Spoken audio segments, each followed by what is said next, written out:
vesting.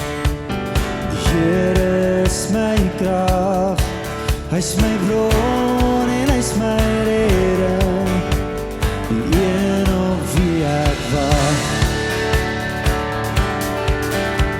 Die Here is my voorspoed, hy sal vir my voorsien, soos 'n pa sorg vir sy kinders, gee hy meer as wat ek ooit sou kon verdien.